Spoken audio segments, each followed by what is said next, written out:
বকলিয়াঘাটৰ বৃদ্ধা আশ্ৰমত সংঘটিত হৈছে দুৰ্নীতি। কাৰ্বি আংলং জিলাৰ বকলিয়াঘাট থানাৰ অন্তৰ্গত ১ নং উদালিত অৱস্থিত এই বৃদ্ধাশ্ৰমখনত ঘোৰ দুৰ্নীতি আৰু কেলেংকাৰী সংঘটিত হোৱা খবৰ পোহৰলৈ আহিছে। দুৰ্নীতি আৰু কেলেংকাৰীৰে ভৰা এই আশ্ৰমখন বছৰটোত মাত্ৰ ৩ পৰা ৪ মাহলৈকেহে খোলা থাকে। এয়া আমি কোৱা কথা নহয়। এই আশ্ৰমখনৰে এগৰাকী কৰ্মচাৰীয়ে গুৰুতৰ অভিযোগ উত্থাপন কৰিছে।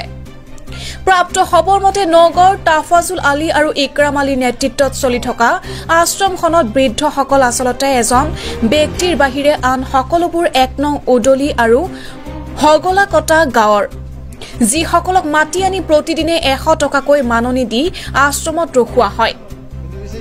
যোৱা ২০২৩-২৪ চনত ৪৫,৬৩,০০০ টকা বাজেট বনোৱা হয়।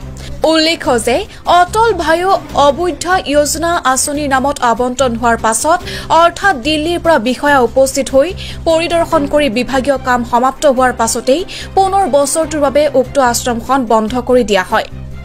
এতিয়া এনে দুৰ্নীতিৰ সন্দৰ্ভত বিভাগীয় কৰ্তৃপক্ষ আৰু চৰকাৰে কি ব্যৱস্থা গ্ৰহণ কৰে সেয়া সময়ত লক্ষণীয় হ'ব। সেয়া এক ডাঙৰ প্ৰশ্ন উদয় হৈছে সাধাৰণ ৰাইজৰ মাজত।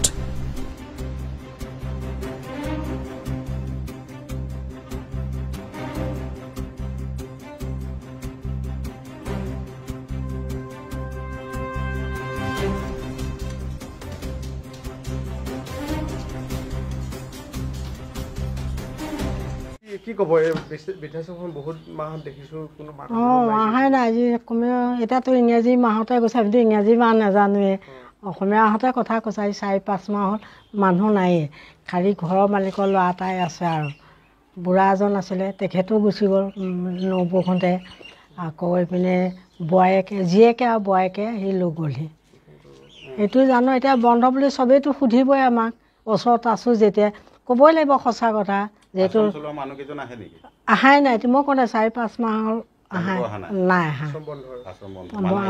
মানুহ আছে, বুঢ়া এজন আছিলে, আজি 3 মাহমান হ'ল নেকি, তেওঁ গুচি গ'লগৈ। বৰটো মানে ধৰক অসুবিধা হয়, বিৰেণ বুলি কয়, তাতে ভাত চাত খায়, খুজিবলৈও যায় কেতিয়াবা। কোৱা শুনো আৰু বুঢ়া আশ্ৰমত থকা বুঢ়াজনে ভিক্ষা কৰিও আহে, এনেকৈ শুনো। এতিয়া বুঢ়া মানুহ ক'ত যায় আমিতো চাই নাথাকোঁ দিয়াচোন, তেনেকৈ জানো আৰু।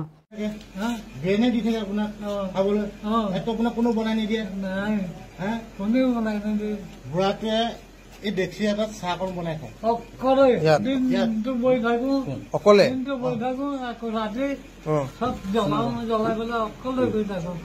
ইয়াত কোনো মানুহ নাথাকে খাবলৈ? আপোনাক একো নিদিছিলে ইয়াত? অকলে, কোনো নাই। খাবলৈ দিয়ে নে কোনোবা?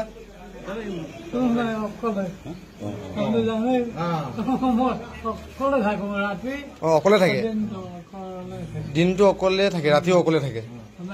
আৰু বিৰিয়ানী খাব দিয়ে, যি খাবলৈ দিয়ে বিৰিয়ানী কেইটামান খাবলৈ দিয়ে। মই কেৰাহী আছে, কেৰাহীতে চাহ বনাইছো, খাম ৰাতি পাৰি চাহ বনাই থাকে অকলে অকলে অকলে। অলপ বিচাৰি যায় চাউল পাতি দোকানে দোকানে, টকা পইচা, চাউল নাই একো নাই, কোনে খাব? সেইকাৰণে দোকানত খুজিব যায়। আপোনালোকে ১০০ টকাকে বিচাৰে নেকি? নাই, বিচৰা নাই। নিজে দিম কৈছে? কেতিয়ালৈকে দিম কৈছে? মাহে মাহে দিম কৈছে। কিমান দিন কাৰণে দিম বুলি কৈছে? মাহে মাহে দিম কৈছে আৰু ১০০কে দিম কৈছে তেওঁলোকে কৈছে। আমাৰ অন্য কোনো কোৱা নাছে। কোৱা নাই। আপোনাৰ শুভ নামটো? মোৰ নামটো কাৰ্তিক শইকীয়া।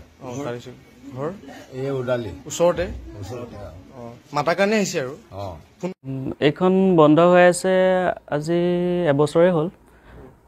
এইখন বৃদ্ধাশ্ৰম যেতিয়া অফিচাৰখিনি আহে তেতিয়াহে মানে মালিকীজনে ফোনাফোনি কৰে আৰু মানুহখিনি গোট খুৱায়।